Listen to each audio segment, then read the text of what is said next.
The saints and sages of many ages have warned us against this particular subject, passion and desire. And yet it is so central to human life. There is no way to shed all desire or completely rid oneself of primal urges, let's say. Some of those could be mere survival urges. But what about the urge to transcend? What about the urge to become unified with one's highest self? What about those types of lofty desires? I am relatively consumed by these kinds of motivations, and it leads me to a form of madness that some have looked at as a psychosis even. And that is the strangest thing, because this could be characterized as a spiritual emergency, and that is actually a term of art used in consciousness studies and in healing circles, that when a person has become so overwhelmed by or overtaken by those urges to become self-realized, to become wedded to one's higher self, it can cause everything from a kundalini awakening to a desire to shed one's clothes and walk out into nature, as Saint Francis did in his day.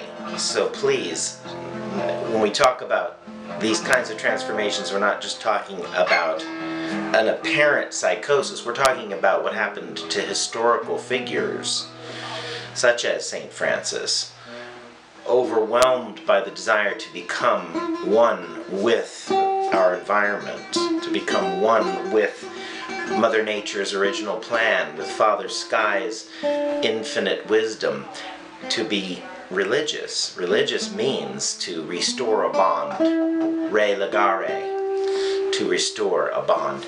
And that is the litmus test of spirituality, of yoga, is if there are times that you feel completely at one with everything, with the act of performing your spiritual service, with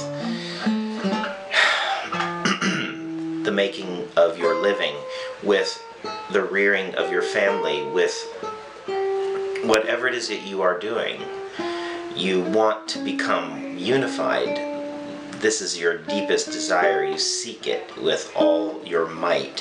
People who are after riches, people who are after prosperity, are really only after manifesting their own power. They want to see it realized. And in this world, the monetary quotient does have a lot to do with how well you can manifest yourself. So, unfortunately, when speaking of manifestation, we often consider only material goods. But what about the manifestation of character? What about the manifestation of pure creativity? What about the laser-like focus necessary to see through the dualistic structures that underpin a culture divided? What about self-marriage? What about the Christic or Krishna consciousness that keeps us from falling into polarized states? Okay, this is where we are meant to focus our considerable artistry as humans, is on the unification of ourselves with the whole and our own consciousness with itself, because our consciousness obviously has father and mother elements, yin and yang, and we, not in that order, but we need to know that sometimes we're going to be more yin and sometimes we're going to be more yang. This is the dance. It's a sumptuous occasion where you are feeding yourself as an offering on the altar of life. You are feeding yourself and your artistry to the gods and to every sentient scintilla in the universe. 8 minutes of enlightenment, as we call these little pieces, are experiments in a new form of art. The new form of art we call the Rant. Now, what is it about the Rant that makes it better than a mere rap? That makes it better than mere spoken word? Well, it ain't better than nothing.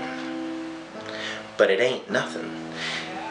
What's going on here is the Aquarian age is producing a clear and lucid, dream-like connection between our souls and ourselves.